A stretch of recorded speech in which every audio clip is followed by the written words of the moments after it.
जालना ही संतांची भूमी, शहराचे नाव जनकपूर करावे, समाजसेवक गणेश सुपारकर यांची मागणी। आज दिनांक 29 मार्च रोजी दुपारी 4 वाजता मिळालेल्या माहितीनुसार जालना ही संतांची भूमी म्हणून ओळखली जाते। पुंडलिका नदीच्या काठावर वसलेलं हे शहर ऐतिहासिक, धार्मिक आणि सांस्कृतिक वारसा लाभलेले आहे। जालना शहरातून अनेक संत महंत होऊन गेले असून या भूमीला आध्यात्मिक परंपरेचा मोठा वारसा लाभलाय। इतिहासातही जालना शहराला विशेष महत्त्व आहे। छत्रपती शिवाजी महाराज यांनी जालना येथील किल्ल्यावर एक दिवस मुक्काम केल्याची ऐतिहासिक नोंद असल्याचं सांगितलं जाते। या सर्व ऐतिहासिक, धार्मिक आणि सांस्कृतिक पार्श्वभूमीच्या आधारे जालना शहराचं नाव बदलून जनकपूर करण्यात यावे अशी मागणी समाजसेवक गणेश सुपारकर यांनी केली आहे। ही मागणी त्यांनी महानगरपालिका तसेच राज्य सरकारकडे केली असून जालना शहराच्या गौरवशाली परंपरेला साजेसे नाव देण्यात यावे असंही त्यांनी सुचवलंय। शहराचं नाव जनकपूर करा अशी मागणी हिंदू महासभेने केली होती, यावर आपली काय प्रतिक्रिया आहे?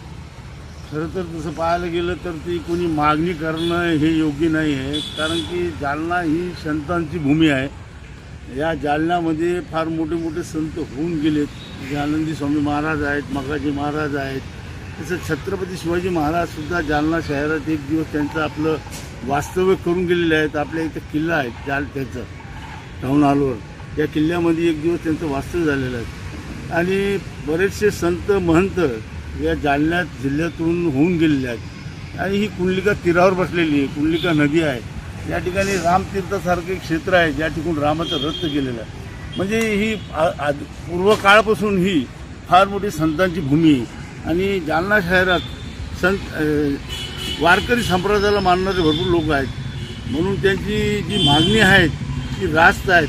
मी माझ्या वतीने, माझ्या परिवाराच्या वतीने आणि माझ्या समाजाच्या वतीने आज मी सुद्धा हीच मागणी करेल की जालना हे जनकपुरी नाव करण्यात यावे। आणि हे जर झालं तर जालन्याचा इतिहास तो कधी पुढे जाणार नाही, हीच विनंती करतो। महानगरपालिकेला करतो आणि आपल्या महाराष्ट्र राज्याच्या सरकारला सुद्धा करतो की त्यांनी हा निर्णय घ्यावा, जालना ही जनकपुरी नाव देण्यात यावे, हीच विनंती। जय हिंद, जय महाराष्ट्र।